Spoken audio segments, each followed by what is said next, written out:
noise floor. It's coming up.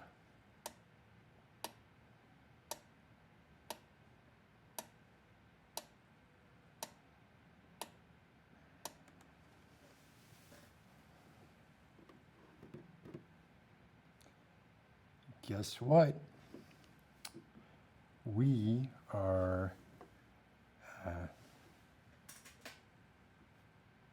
the air. This is live. This is happening right now. I suppose there's like a slight delay. I'm gonna look at chat for a moment to see. Let's see if we can judge how much of a delay there is.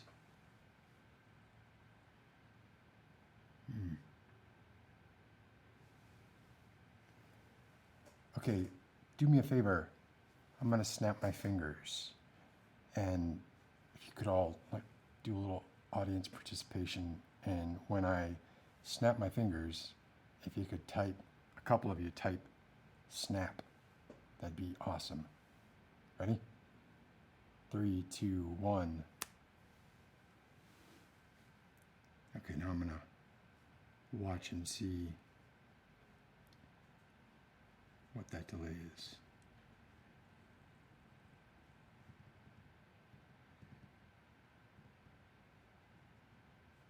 Oh, so there's there's a little snap there. That's a little delay there. That's awesome. This thing is pretty darn annoying. So I'm gonna shut it off.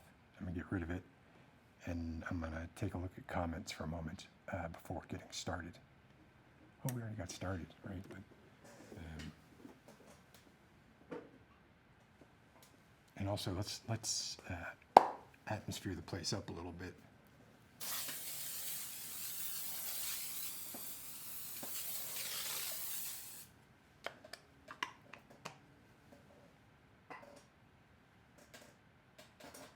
All right, that's better. How does it sound? Are you getting good stereo separation? Let's see what we got here. All right, I'm gonna go through the comments for a moment before getting into stuff. Thank you for the, oh boy, that was a lot of snaps. Okay, Dark Lord Flago, you gotta stop. But thank you, but you gotta stop. Okay, so I don't see any real questions out of the gate. I appreciate the comments. This is not a hologram. Oh my gosh, I shouldn't have told everyone to snap.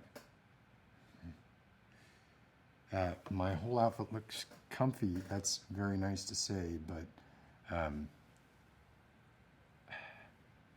it's really cold, and there's a reason for that. My beard is fine. It's been trimmed recently, and it's doing well.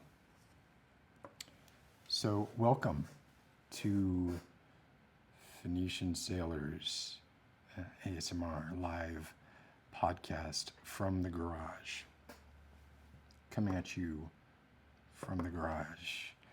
Some of you might have noticed that more or less there's a okay, I'm gonna ban Dark Lord Flago because like that just makes me feel dirty that he keeps doing that.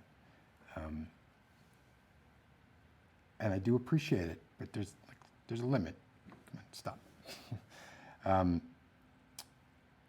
What was I saying? I lost my place.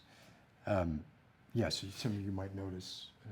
I mean, more or less, it's the same area where I shot the vampire video. It's the same garage. It's a 2-car garage, and because of that, it's almost like I have 2 lanes to film in. I don't know. Let's see here. What's this? I'm gonna do a little cranial nerve thingamajig, and then I'm gonna point it over there. See if you can see. You can see the wood paneling. Oh, did I spray too much? I don't know if I sprayed too much smoke, but the wood paneling back there in the boxes, which are from the True Detective video, sort of in the other lane, I guess would be the best way to describe it, because like I said, it's a two-car garage, so I'll have like two kind of sets going at once and start rebuilding one while I'll do the other. Probably this stuff from this vampire video will, you know, what's great about it is, I don't know if you can see it now that I've lit the candles, some of it's gone away, but like some real cobwebs started growing on them pretty quickly, and it made me wish that I had waited for real cobwebs, or gone out and bought, you know, kind of fake cobwebs, just to, you know, just so that there would be that added authenticity. But I didn't, and it just sort of, you know, happened. So, did I get any? I'm not going to ban. I don't ban anybody. Really, I've banned like a few people, and I don't really see the point of banning people, because they can just create a new account if they're that determined. But I don't ban many people. I certainly wouldn't ban somebody for being nice. Yeah, these are real candles back here. This is not.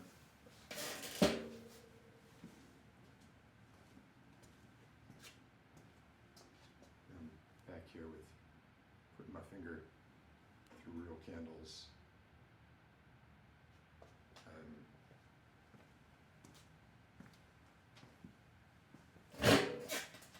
Sorry for the noise from that chair, but yeah, this is not none of that is a green screen. Ooh, let's get some of that going. This is burning down quicker than I expected. I'm probably going to have to blow it out fairly soon, but I think it served its purpose. Yeah, these gloves, right? Fingerless gloves, are they? I don't know if they're hip again yet or not now. I know I get made fun of a lot for wearing fingerless gloves, and you have to forgive me for this. See, normally that's the kind of thing that I would edit out of a video, or, you know, might do something like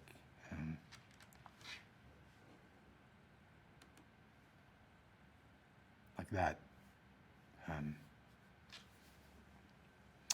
But not happening tonight. It's just gonna have to live with the weirdness. Yeah. So fingerless gloves are great for driving and for working. I don't really care that they make me look either in fashion or out of fashion. I guess it depends how many years go by. But let's get to the point. I wanted to read you all, I wanted to do a few things over the course of the evening. And one of the things I want to do is read to you all from a book of poems, a couple of short poems, and talk about them. And basically, I figure I'm going to do like a little bit of stuff, and then there's a jet plane. There's a plane passing by overhead. It's particularly loud. So do these things, and then kind of come back and look at the comments and talk to people. And hi, Caden. Hi, Kayla. Hi, the petite YouTuber. Hi, Moose Juice. Hi, am familiar with moose juice. So the book that I wanted to read to you all from, let's get right into it.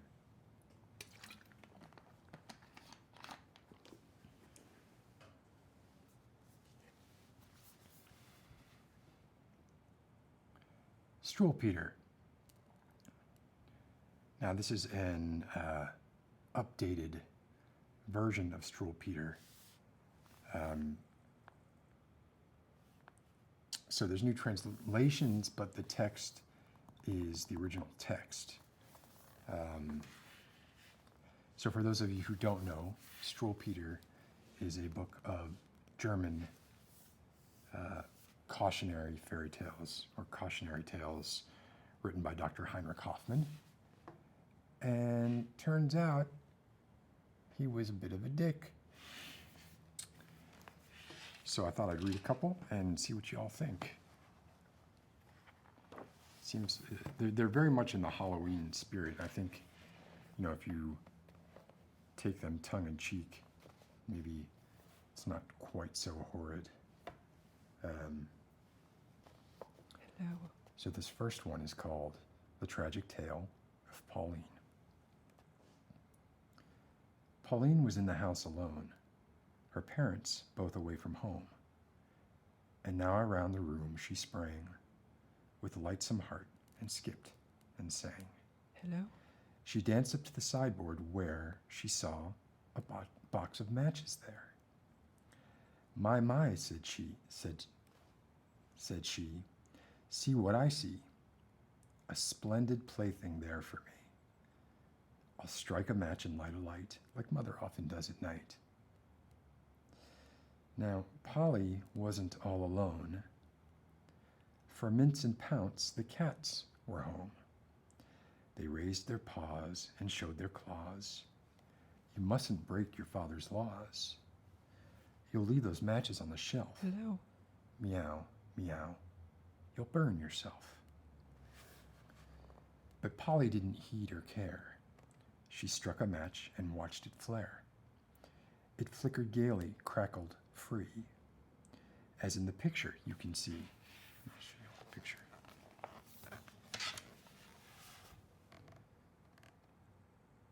Focus on their picture.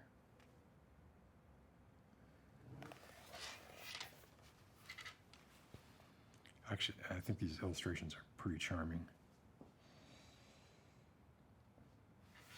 While Polly giggled, laughed, and squealed, around the room she danced and reeled. The cats are very much alarmed. They fear the child will soon be harmed. They raise their paws and show their claws. You must not break your mother's laws. Put out that match, you little elf. Meow, meow, you'll burn yourself.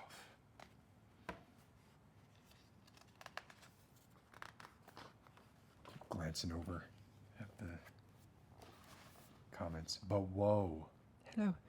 Is anyone there? Her dress has caught on fire. Her apron burns, the flames rise higher. You see it in this shocking scene, where Mince and Pounce meow and scream. They call for help, they yell and cry, but none to help. We're passing by.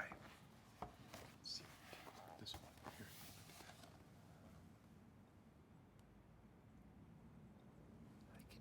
here. You can focus. Come on. You can focus on that. You choosing not to focus? I'm gonna make you. I'm gonna make you focus, camera. And next, a still more shocking scene. A heap of ashes. No Pauline. There lie her shoes, so neat and fine. There sit the cats, and weep, and whine. That's down here.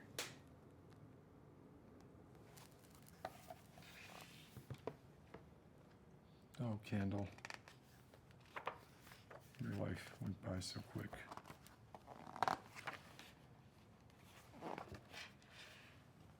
Now there's sort of a follow-up poem to this, which is called The Jolly Tale of Polly.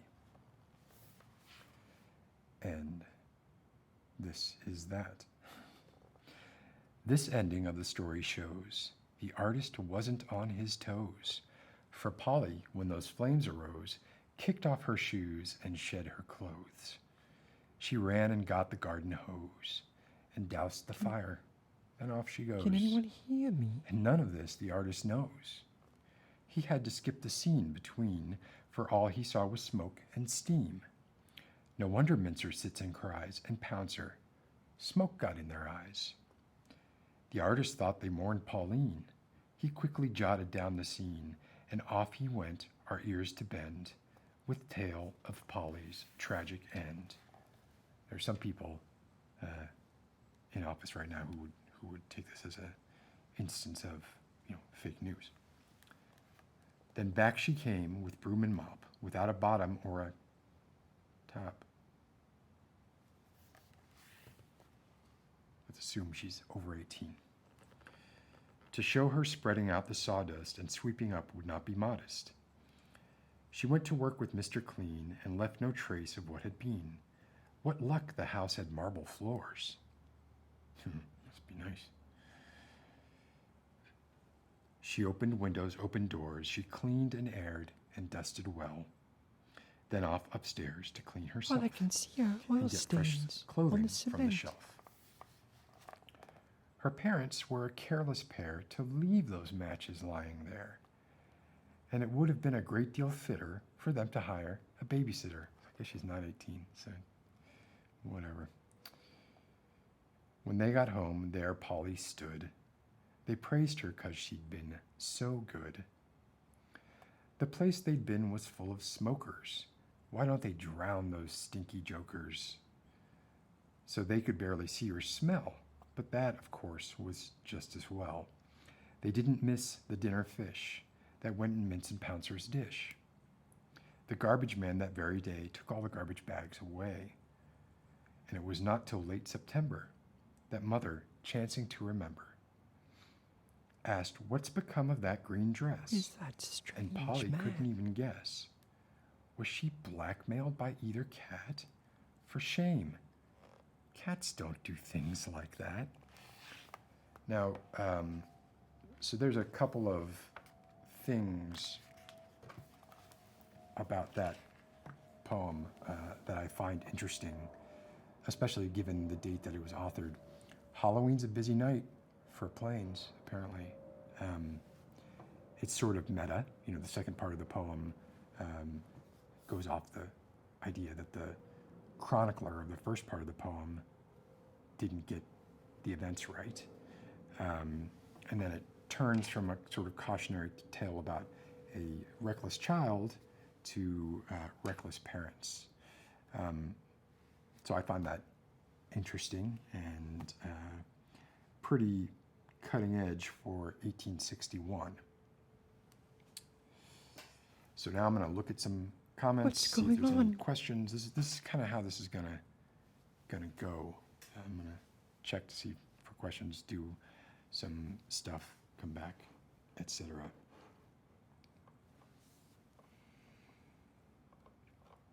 Okay.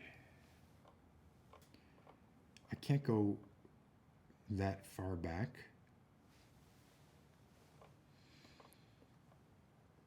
Hello?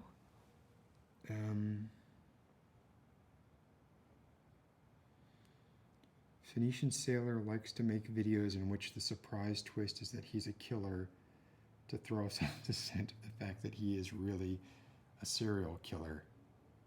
I wish I would be able to think of that. I'm not that smart. Who is the second human that is talking? I don't know. I don't know what you're talking about. I don't think you do that to someone. What the fuck? Yeah, I'm here. What, holy cow, what? Yo, sailor, if you ever re-watch this, tell me if you hear that voice. Who keeps that? Well, so I was talking and you all are chatting, and that's the arrangement that I understand that we have.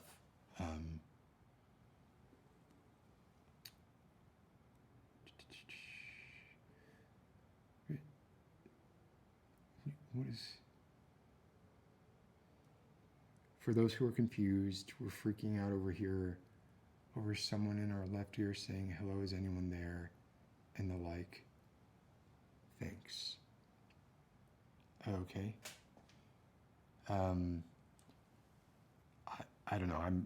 I'm running a 100-foot Ethernet cable from my garage where I am right now to the house, in through a window and in through like a fair amount of house to get to the router, because I wasn't able to get good sort of a good stream quality if I did it any other way. But anyway, so let's move forward. I'm going to read one more quick poem from Struwwelpeter, and then we'll move on to the next sort of segment of this live stream, which I think is going really well so far. In fact, I think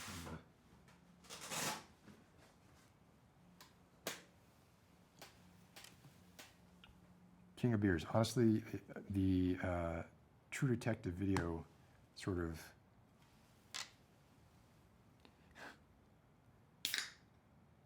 reignited some kind of horrible affection I had somewhere in the back of my taste buds / medulla oblongata for beer that doesn't taste like much. Mason McCormick, more vampire videos. I would love to do more vampire videos, and I hope to. I'll tell you what I am going to do before I read the second poem. I'm going to blow this candle out.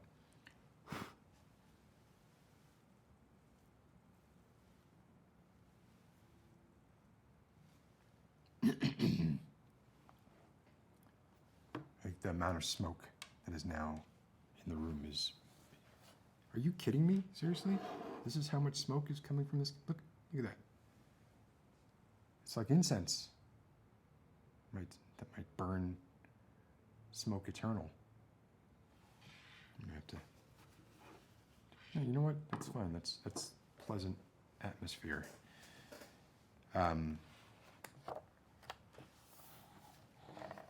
Okay, so this next one I find interesting for different reasons. It's called The Tale of the Black Boys. There went parading past the door a coal-pitch raven blackamoor. The sun beat down on him so strong. He took his parasol along. Along came Ludwig, running in. He had his little flag with him. Came Casper too, on feet so fleet, and brought his pretzel there to eat. Along came Wilhelm with his hoop, and full of beans he eats his soup. I'm not gonna do a German accent. All three begin to hoot and cry as there the little Moor goes by. They point and laugh and raise a stink. They jeer that he's as black as ink. Let's see the picture for this. If we can get it to focus. Come on.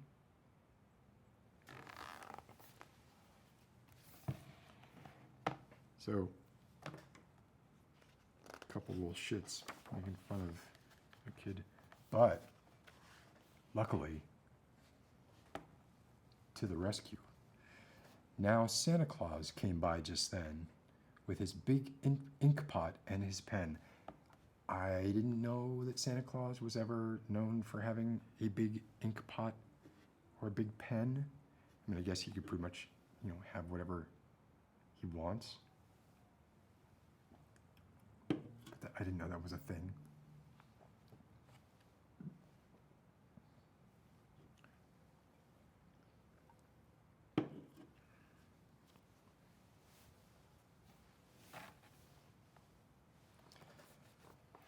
He raised his hands, and boys, said he, stop that, and let that black boy be. Though he may come from Timbuktu, he's every bit as good as you. But those bad boys stepped up their pace. They laughed in Santa Claus's face.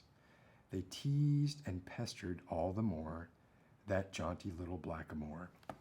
So here's Santa Claus with, as we all know, Santa Claus, come Christmas time, he runs around with giant ink pot and an oversized quill.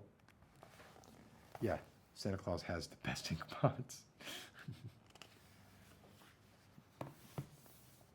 So the kids didn't listen to Santa, which, I mean, even if you're just being selfish, like even if you're just doing selfish things for selfish motives, I mean, Santa tells you to do something, you're looking forward to Christmas, you do it.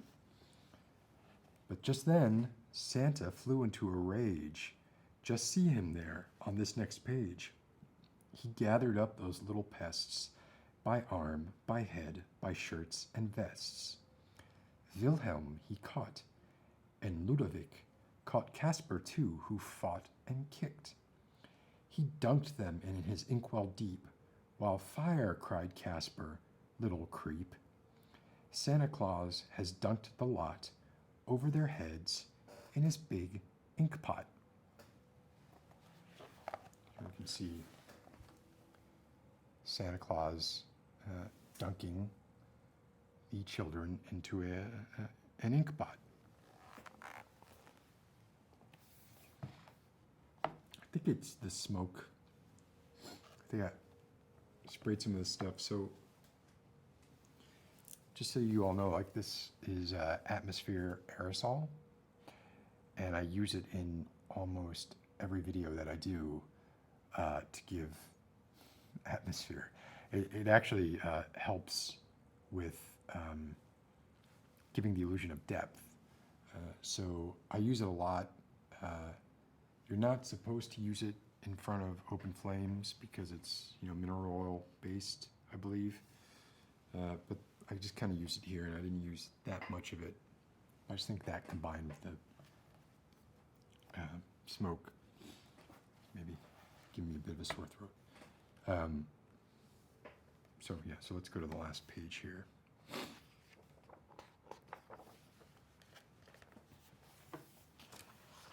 You see them here, how black they are, as black as pitch, as black as tar, much blacker than the little Moor, who marches onward as before. They march along, as you see here, the black boys bringing up the rear. Had they behaved and not talked back, Saint Nick would not have made them black. And here's the lovely illustration for that.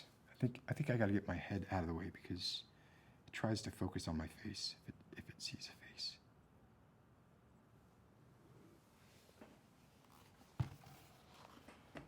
So why don't we talk for a moment about the tale of the Black Boys.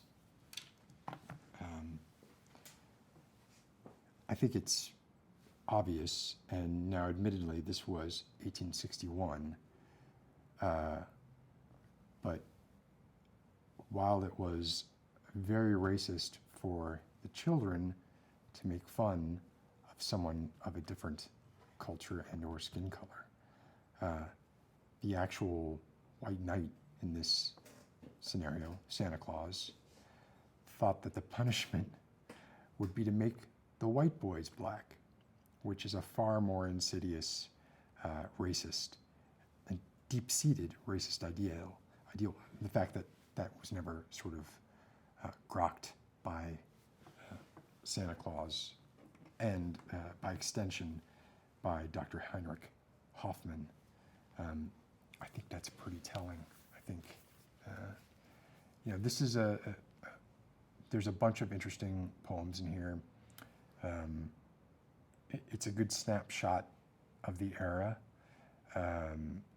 It's not literature by any means. And, I shan't be reading it again. Okay, so that was the segment of the show where I read from Struwwelpeter. Now let's go back to the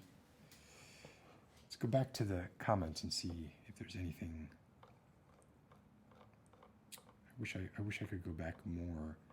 I don't know how far back I can go here. Okay, yeah, this is fine. There's not that many comments. I loved it when Budweiser rebranded themselves as America. Yeah, how appropriate for this mediocre mainstream beer. I don't disagree, Carolyn. I found an open Pabst in the crawl space under my kitchen from the 1950s. Monk 74. The question there is, did you drink it? He ghost made contact with PS. Nightmate, he said my name. Mason, say your name again. Ghost smoke. I'm spooked. He got bitten by a vampire. I can get bitten by a vampire. No. I'm cold, and I'm happy to get into that. It's interesting. So for those of you who don't know, I live in a suburb of Washington, D.C., and moved there fairly recently. I'd moved around a bit. I was in Arlington for a little while, and then finally moved to the house I'm in right now. The house that I'm in the neighborhood that I'm in is getting rapidly gentrified. It's really bad. Depending on, so this particular method of gentrification is a little bit different. Basically, they're taking homes that were built in like the 50s, that were built on maybe half-acre to 1-acre lots, and they are knocking them down and building larger homes. Homes that were made of brick are now made with vinyl siding. The houses are much bigger than they were before, too big for the lot. Like it's, in my opinion, it's sort of an eyesore, because you have a house that aesthetically looks the right size for the property it's on. All these new houses that are being built, they're zero lot houses. It's annoying. But anyway, so moved here, had been here for a while. One of the reasons that I liked it was because of this garage. I thought I could, kind of get some work done in here. I found out later, and so this is the reason that I wanted to do the Halloween stream from the garage. The last live stream I did in the house, and it was much simpler, so much simpler to do.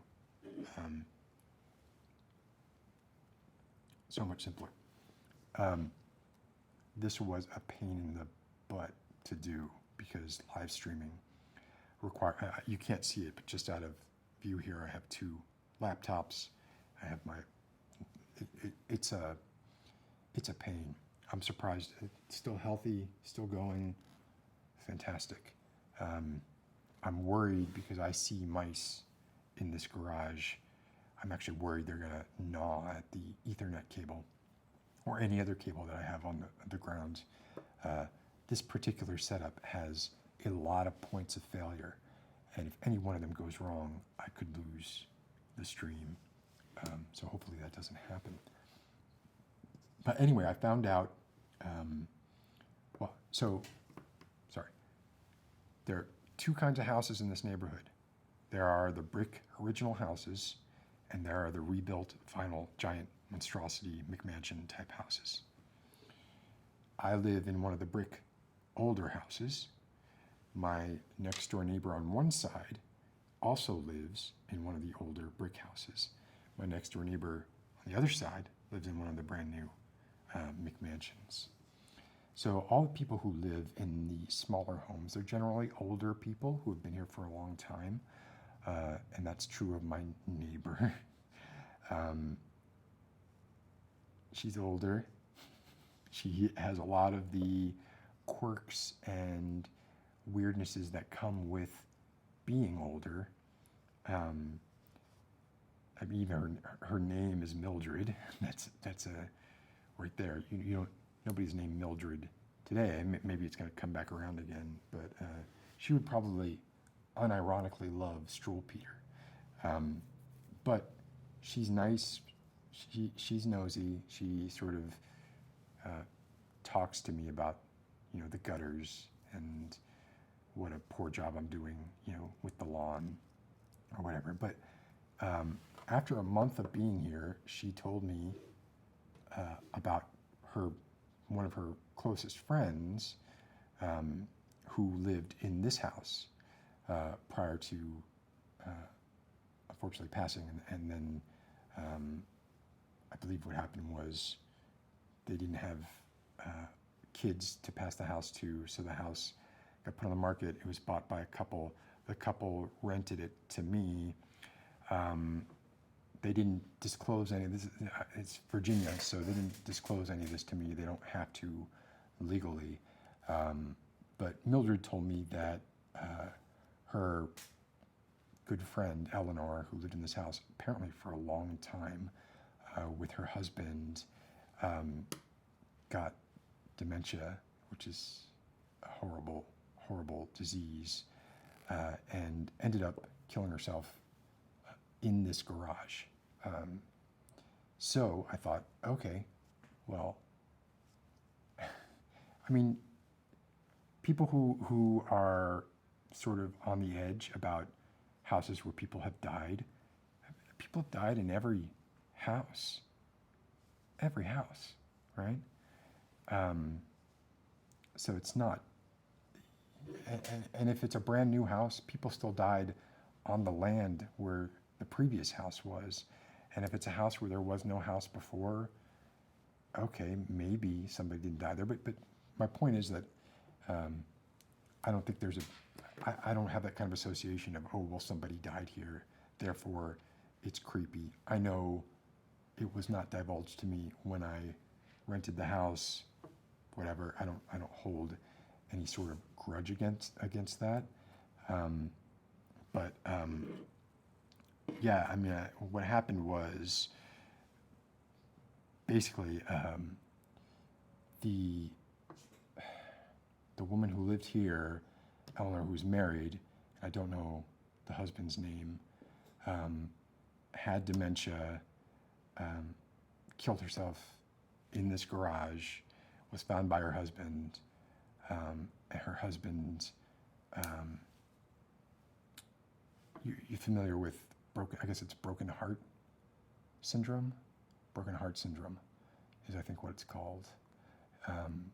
And so her husband, died soon He's after, wrong. a few years after her. He's just wrong. I mean, it's tragic, but what are you going to do, at that point? Mildred doesn't know. So yeah, so that's why I'm Mildred never in knew. this garage. That's why I'm doing this here, because I thought it would be sort of an appropriate Halloween setting.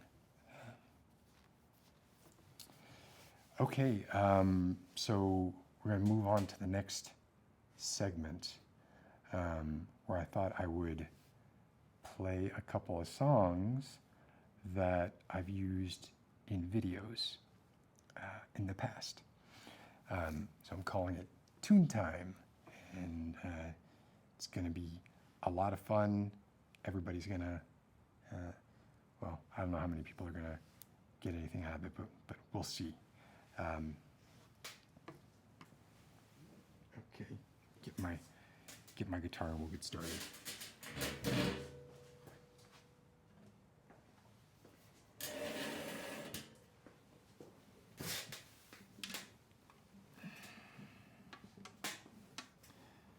I'm going to have to remove these, but I'm not going to do it for very long because,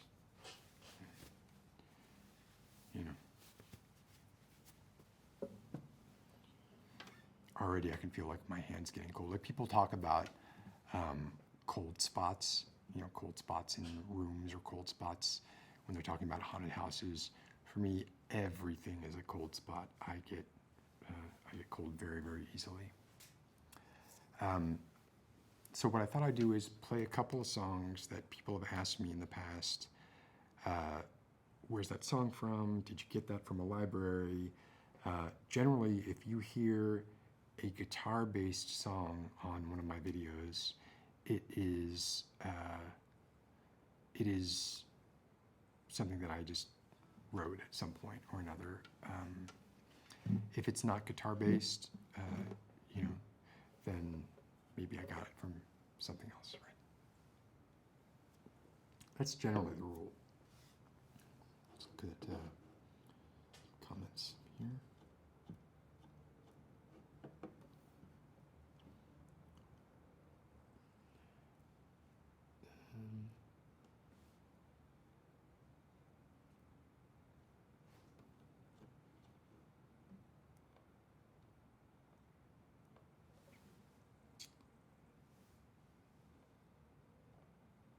What is going on?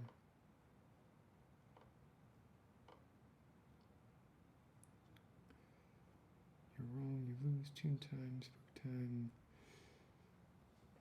Okay, play me something long. Live music. Oh my god, he's doing the guitar, I might cry. You might cry because I suck. Play the song from Logan ASMR. Okay, yes, I will do that.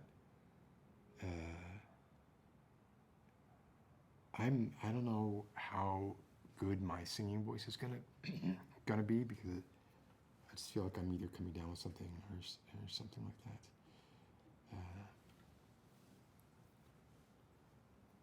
That's right, mega Coca-Cola fan. I used E.P. Hall's Emperor's Note on a Jefferson video. That's right. So there are a couple of, well, I think that's the only one where I used a guitar-based song that wasn't my own.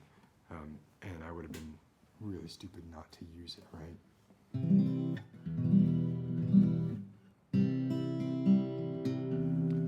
So it's not in perfect tune, but it's close enough, and I'm not going to waste a bunch of time tuning it. It's cold out here, like I said, so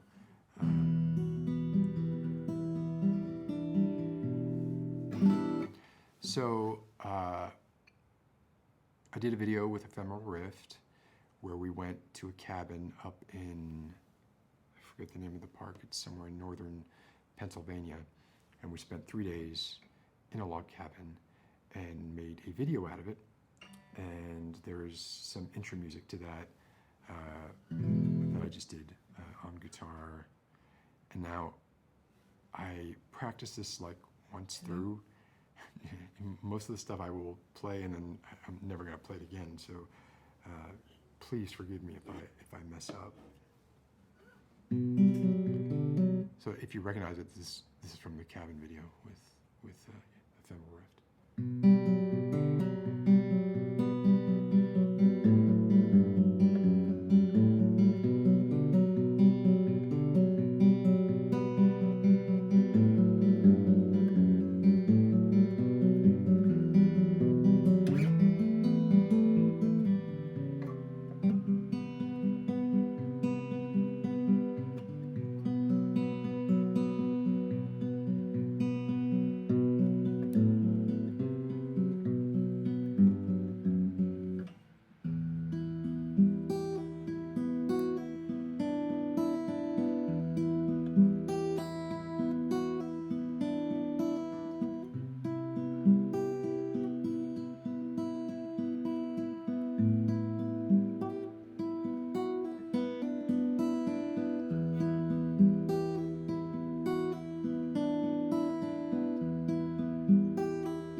Simple.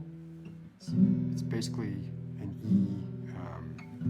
E minor, then going into an A with a sort of moving bass note, which I do a lot because I was raised on classical and metal, so that's kind of something that they do a lot. Oh, that is very, very sweet. Yes, I was in a band. Always was in a band for a long time. Great, kind of spooky too. Yeah, I like the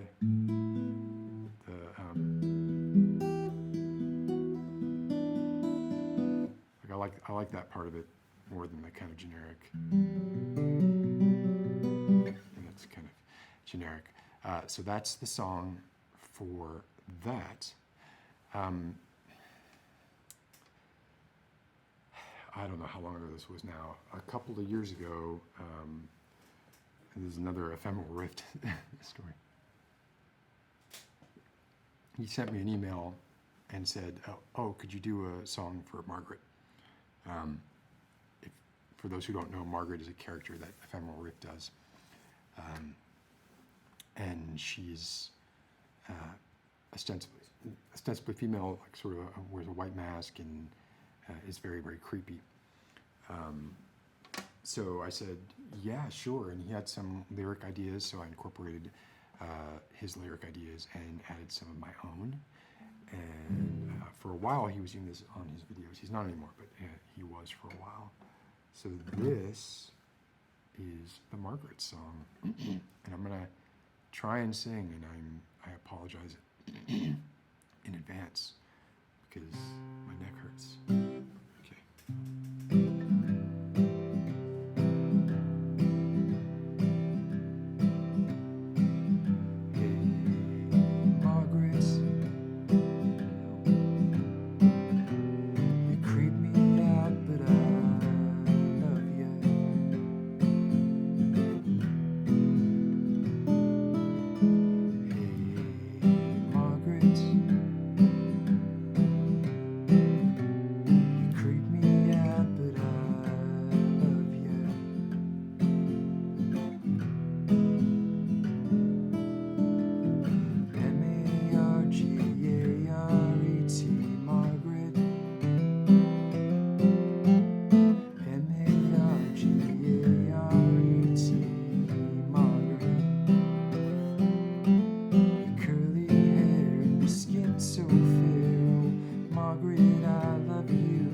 So yeah, that was the Margaret theme song, and that was a lot of fun to do. That like sometimes like things either come easily for me or they never come at all when it comes to like writing stuff like that, and that happened to come rather easily and quickly. Which if it hadn't have done that, I wouldn't have been able to finish it. So just one or two more. I'll do, I guess you have heard it already tonight in the standby screen, but that vampire theme song was something that I did and just added a little bit of piano like way back in the background. It also had like a beginning part. A lot of these songs are longer. But nobody wants to listen to an intro that's more than a minute long. Nobody wants to listen to an intro that's 30 seconds What's long. going on? So, this was kind of the intro that didn't get used.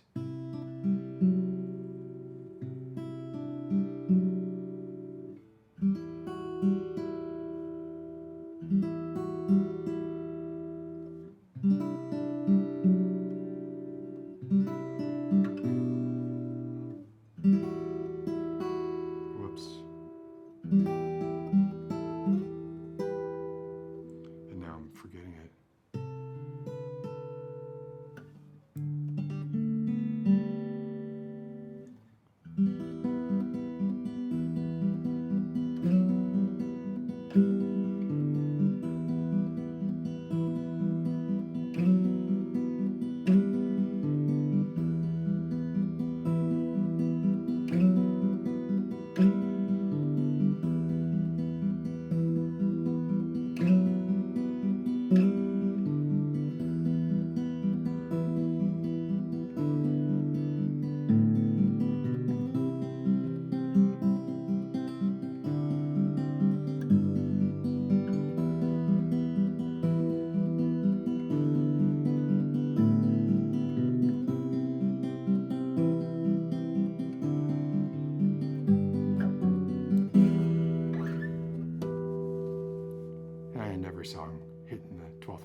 Okay, here we go.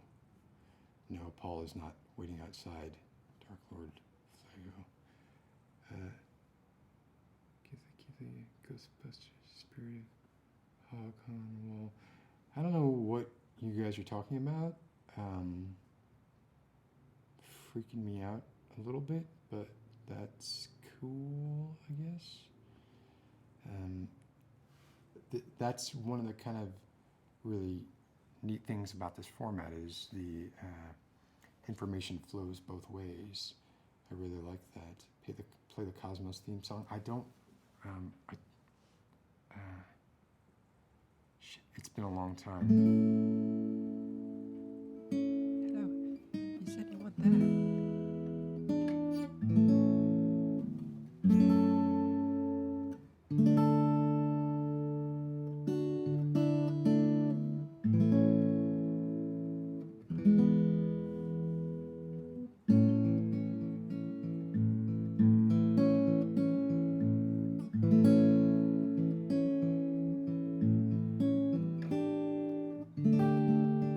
I don't really remember it.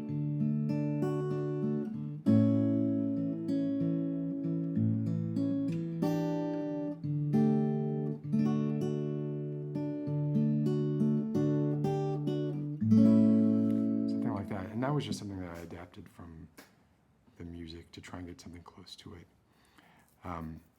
But anyway, so the last thing that I'm going to do is the Logan theme song, which is heavily influenced by the theme song for Last of Us 2. And countless other songs that sound a lot like this.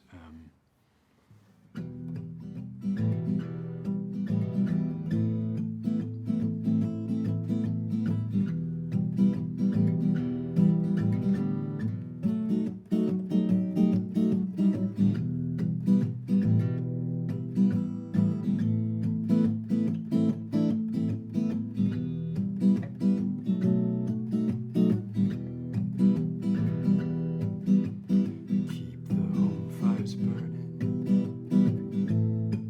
'cause I carry no more spark. Once it's lost, it's gone forevermore. And if fire keeps us safe from bumps in the night, we are doomed. We bring no flint to the fight.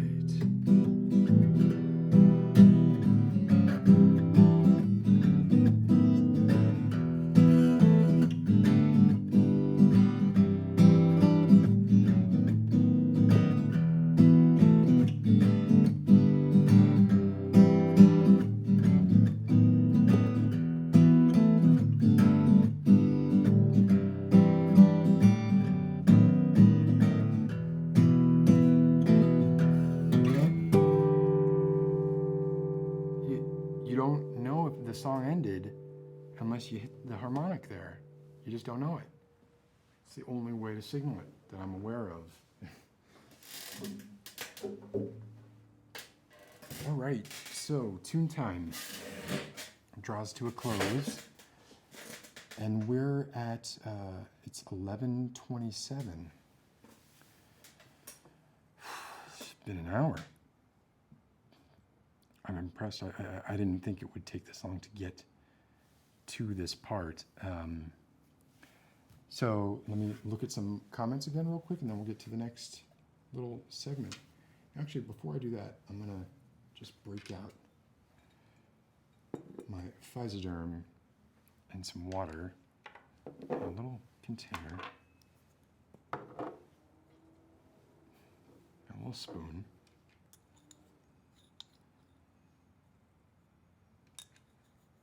Actually, let's get a bunch in there.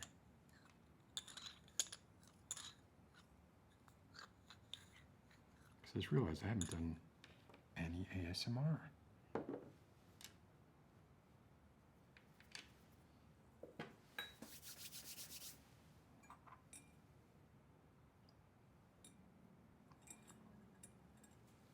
So check this out.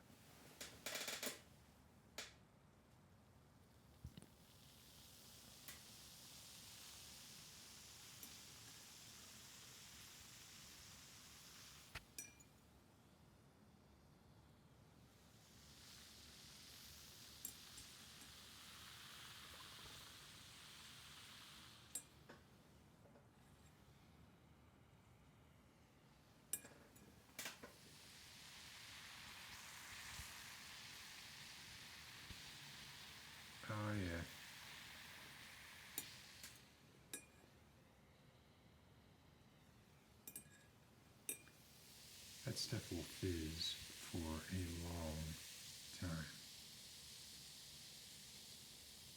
It is not a bone curette. It is a tiny spoon. It's obviously a tiny spoon. I'm not paying attention to anyone who tells me otherwise. That's how I get through life, ignoring the truth.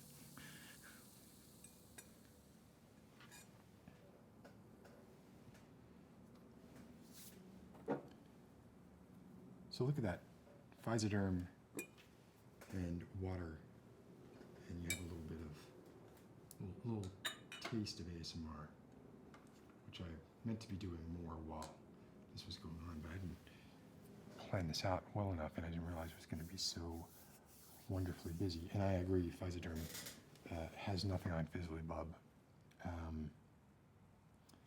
Better not be no jump scares, my back is already out. Well, are your characters in the Emergency Room Chronicles the same, Dr. Prince? That's sort of like the way that it ended up happening. That wasn't planned, but that is, I mean, it ended up being that way. So, and in later episodes of the ER Chronicles, which I don't do anymore and haven't done in a long time, it was clear that that was, his name was Edward Prince.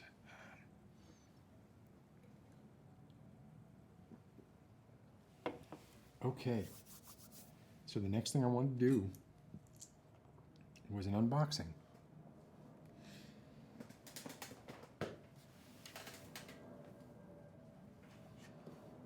Which I actually took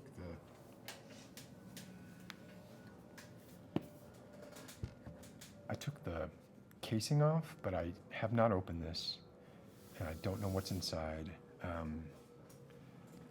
But I played Dungeons and Dragons when I was a kid, all the time. It was sort of my first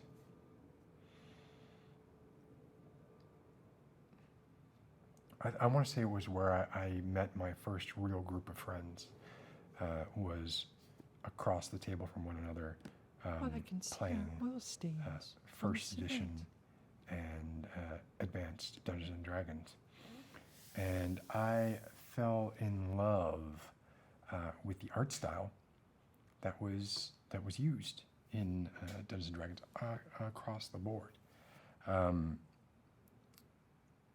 There was something about it, and I was very young at the time. I was young, kind of young to be playing Dungeons and Dragons, but it just, there was something about it that resonated with me, and I loved it.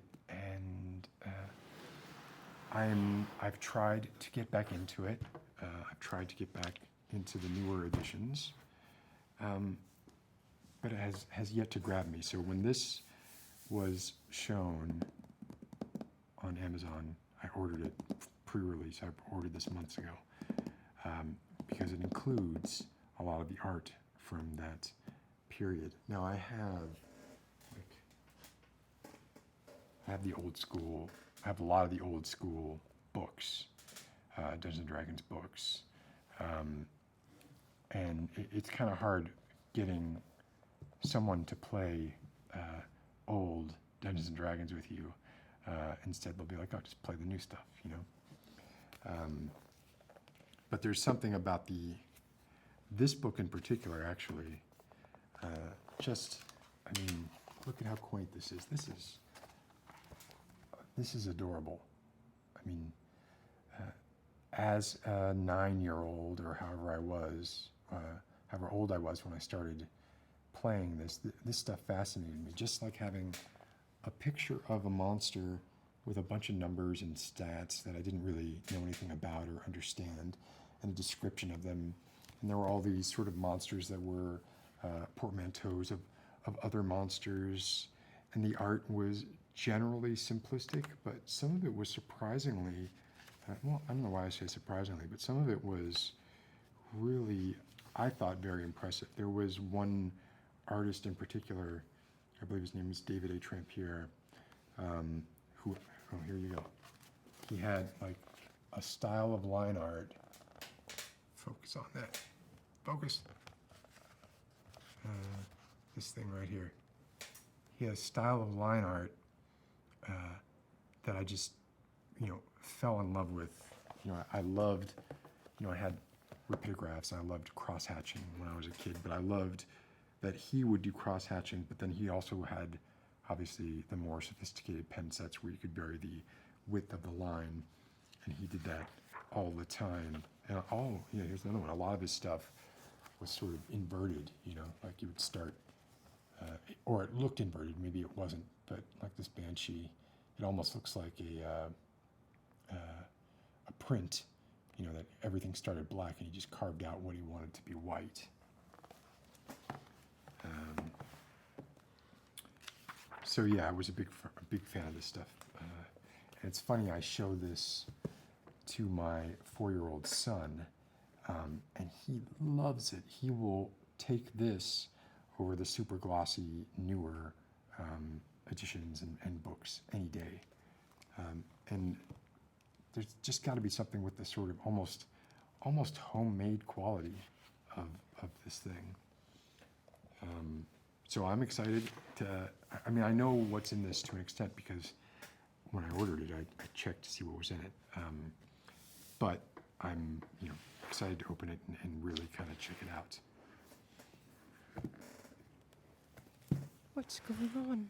Okay, so it's 2 parts. It's one giant book with a dragon on the front and a mimic on the back. And the other part is an envelope, which I didn't know. So this was supposed to contain the original Tomb of Horrors, which is a module for Dungeons & Dragons that was notoriously difficult that I owned. But it looks like it's really the original. I didn't have a Tomb of Horrors that looked like this, and it's also looks small. But let's open that up. Take a look. And there's a bunch of prints in here as well. So. If you're not into Dungeons & Dragons, I'm not going to take long on this. So, don't fear too much. Fear a little bit. But I would maybe now's the time for you to go get a drink or something like that. I don't know. My husband. He said he had a birthday surprise for me in the Come on, garage. Focus. Okay. He blindfolded me. He led me out to the garage. So it's I very was so little. excited.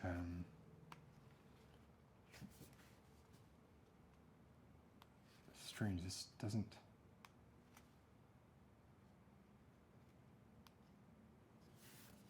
Oh my gosh! This actually is like.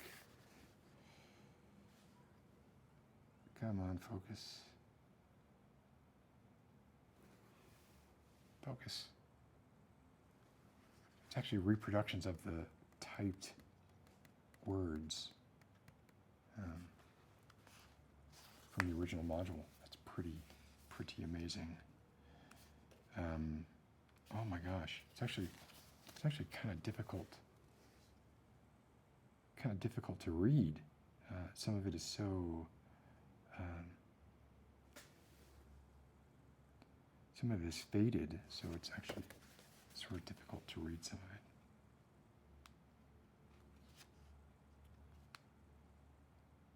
But it's so if you ever played Tomb of Horrors, nobody gets out alive of the Tomb of.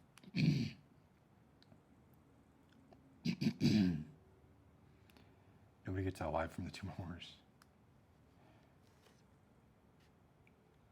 This is really cool. Really cool. I am loving these original maps, probably drawn by Gary Gygax, who, along with Dave Arneson, was one of the creators of Dungeons & Dragons. And, everything that followed.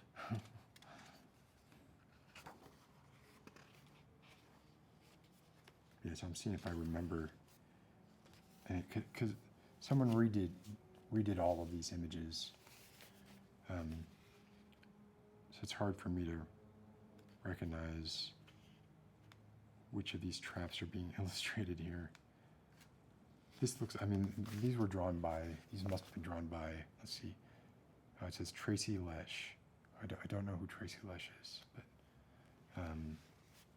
doesn't seem like a professional artist, maybe just somebody who was doing it for fun. And all drawn in 1975.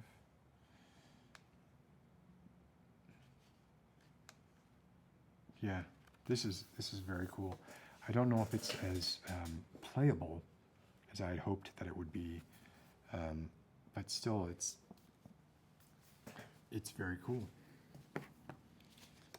And then a bunch of prints here. Let's take a look at a couple of these.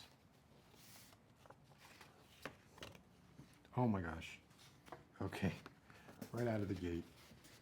So this is the art that was used for the Dungeon Master screen, the original Dungeon Master screen, or if not the original, the second one that came out in like 1978 or something like that. And I have that Dungeon Master screen. I wish I'd taken a look at this before the video, because I would have brought the Dungeon Master screen out to be like, hey, look, here's the Dungeon Master screen that this art is on. This art, I think, is like encompasses everything about Dungeons and Dragons at the time. Oh, it says this is 1979. You know, obviously you have a dragon. You have a castle being illuminated by lightning with a dragon in flight. You have a sort of strange statue, which is on the cover of the old Player's Handbook, with a cairn. Got a guy who's very, very lucky to have that magic sword there. I'm thrilled. I don't want to get too hung up on any of these.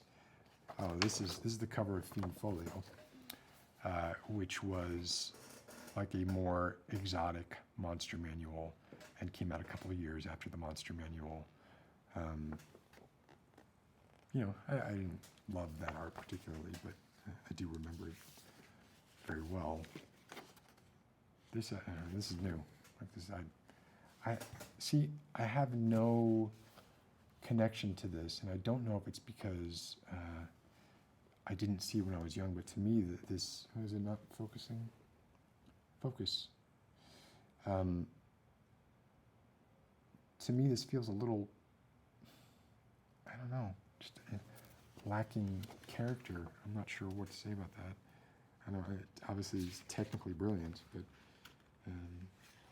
oh, and here's cover of the Player's Handbook, right? The original cover of the Player's Handbook. My camera thinks my face is right over here. It's not. Stupid camera.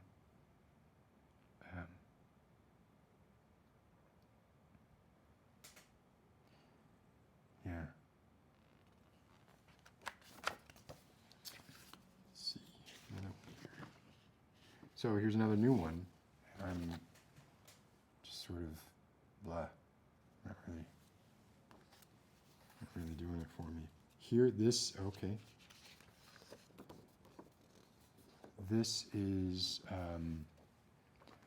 the cover of an early module. Focus on this thing, or I'm gonna be very upset. I think it might have been Keep on the Borderlands.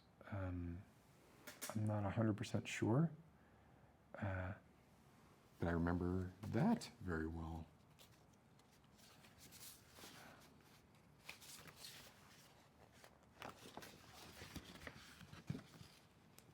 No, this is new. See, nothing. Might as well throw. As far as I'm concerned, this is a nostalgia thing for me. So if it's not, oh gosh, this must be a Larry Elmore or Jeff Easley painting. Larry Elmore, who did a lot of the covers for a lot of the modules, a lot of the books, did covers for like the Dragonlance series of books, which when I was a kid, you know, that was something that I was super into. You know? So it came with a lot of really cool prints and a cool booklet. I'm not sure why they put it in this weird envelope. Kind of strange, but I'll put it back in as quietly as I can. And then I'm gonna look at some more comments and then move on to the book here. And I don't know how much longer.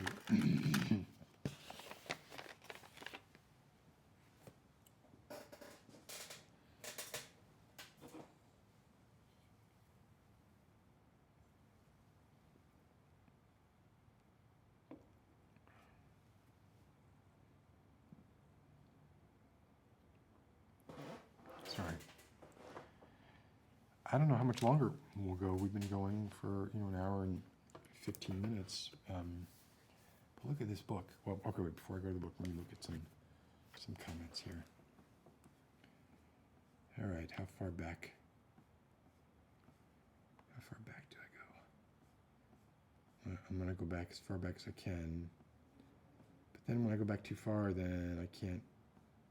It's like I see stuff and then I miss the more recent stuff.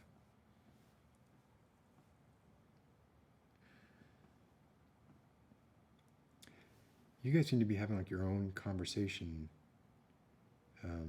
Tony says hi. Hi to Tony. I don't know who Tony is.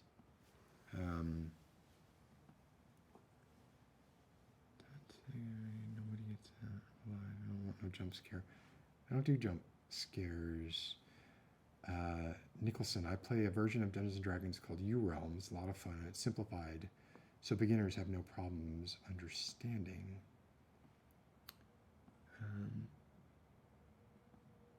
Background sound. You need a lozenge. I do. I do feel kind of like I need a lozenge.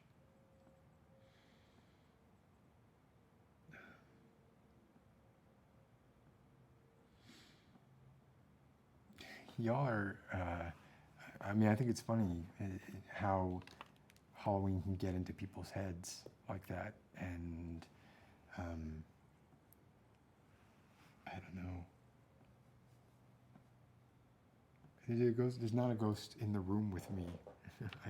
First of all, I don't believe in ghosts.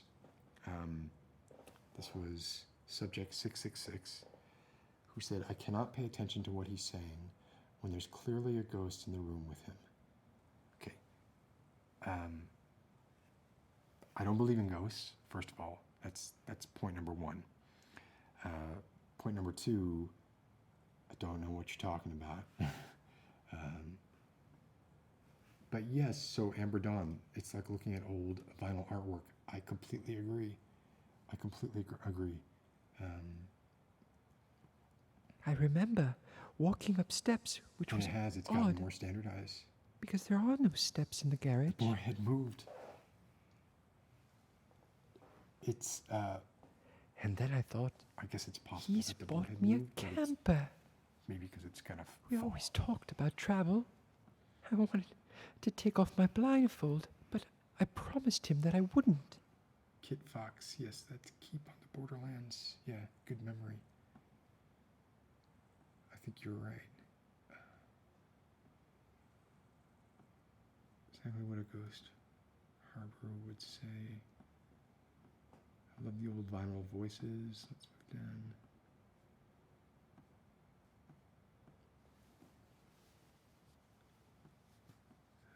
So it's steps. What's going on?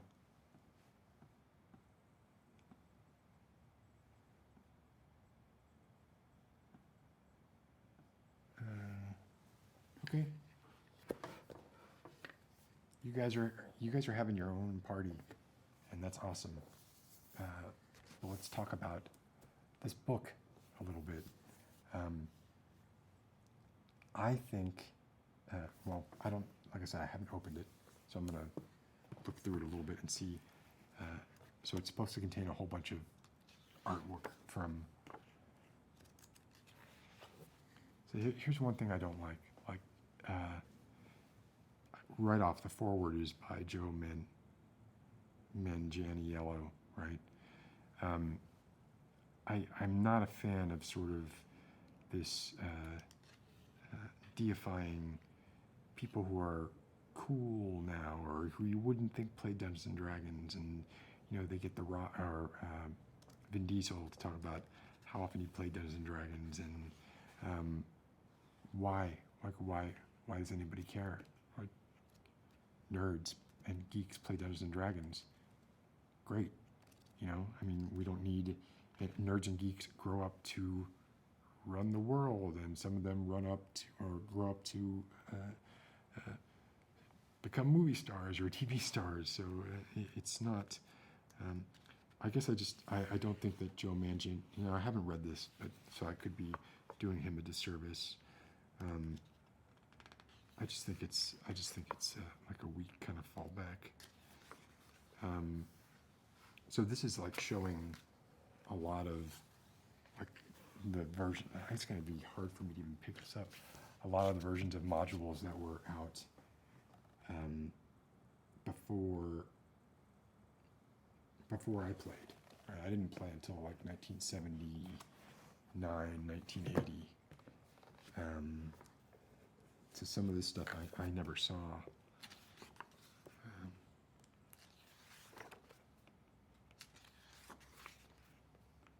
But it is pretty cool, I gotta say.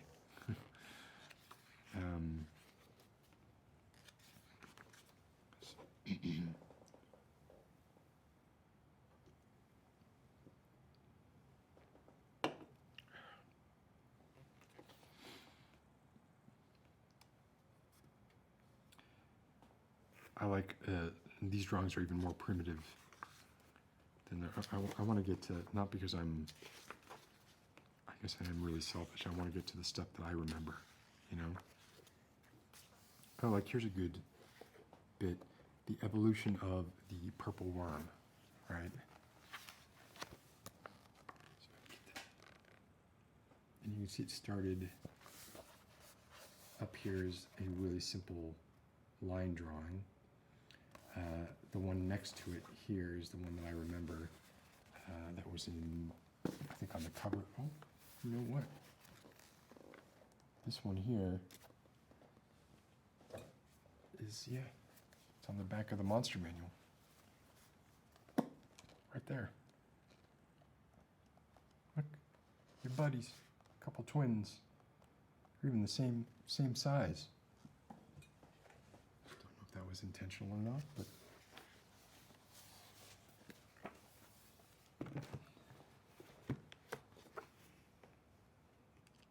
okay, the purple worm was my prison name, and I'll respect you not to talk about it. Nasher Writer 85. Okay, look, I was not saying anything bad about it. Purple worms were the scourge of my existence as a low-level wizard / thief.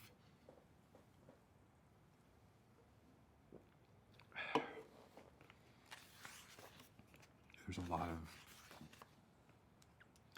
Oh, and then here, okay, so here you can see the illustrations from the Tomb of Horrors. The ones that I knew are the ones on the right. And the ones that were in that little booklet that I showed you were the ones on the left. Obviously, there's a huge difference. But they're still,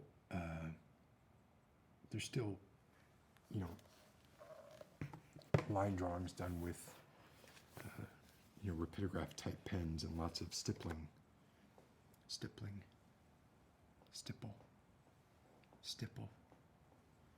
Who remembers that?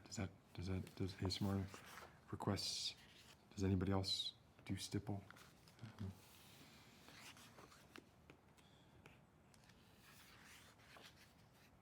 Oh, and here's an interesting one. So here's where I think it's like how much goo and ichor can you have dripping from something before you just say it's just ridiculous and that's too much. Now, I'm going to be the first to admit that, so this is the evolution of the beholder. That the beholder that they show, get this up to the camera, here is way too simple, way too much a perfect sphere. I might even go so far as to say the one that I'm familiar with, which is this one here. It's too much of like a profile view. Maybe I'm not sure which one I like. I like maybe this one here.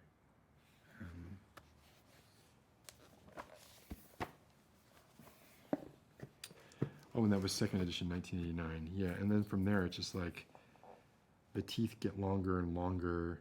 The goo gets more and more. I don't know. It just seems a little bit silly to me. So, oh my gosh, look at this. Look at this like early drawing of a lizard man. That is, come on, a sight to behold.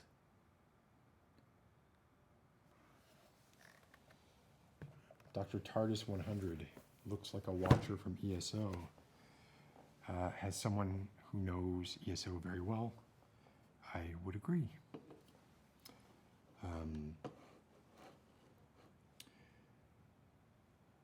Oh, I see Jellybean Green ASMR.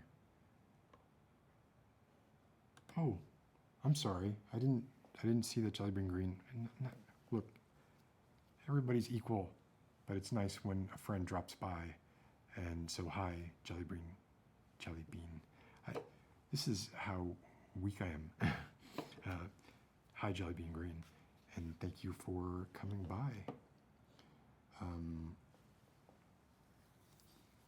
I love that. I think you did the talking to a YouTube manual reviewer video.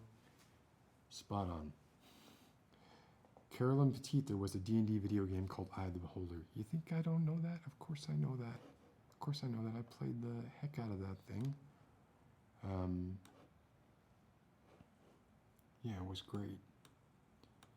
Hi, Jellybean. So one of the things about doing a live stream is bodily functions. And maybe I shouldn't have been drinking, but I'm going to have to use the bathroom for a moment. I hope that when I come back, that you're all still here. And it should only be a minute. I just have to run up to the house, take a piss, and then I'll come right back. So hopefully everything goes well, and I'll be back in a flash, I promise.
up the steps, and then he let go of my hand in the floor. It just disappeared, and there was nothing but pain. Pain. And I could hear typing, but all I could see were oil stains on the cement.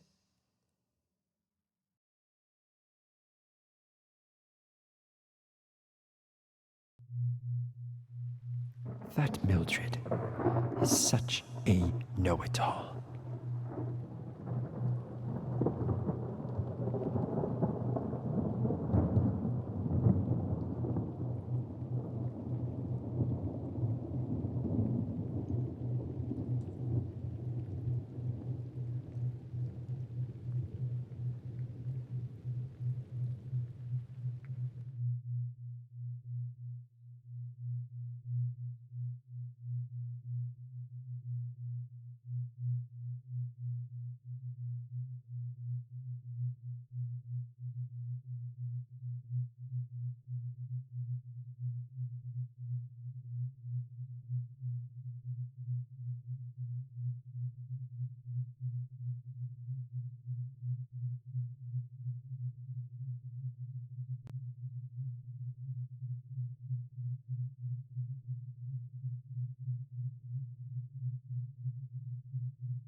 My apologies, there was no sound there for a minute. So a bunch of cartoons that I really sort of admired. They sort of were, I thought they were interesting. I thought they were kind of cool, and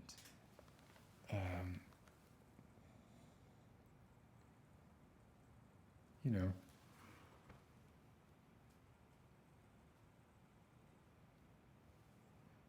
there you go. There you go.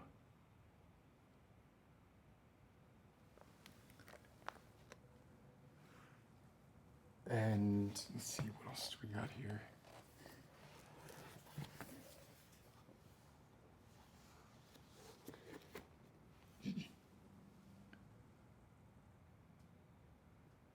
What do you...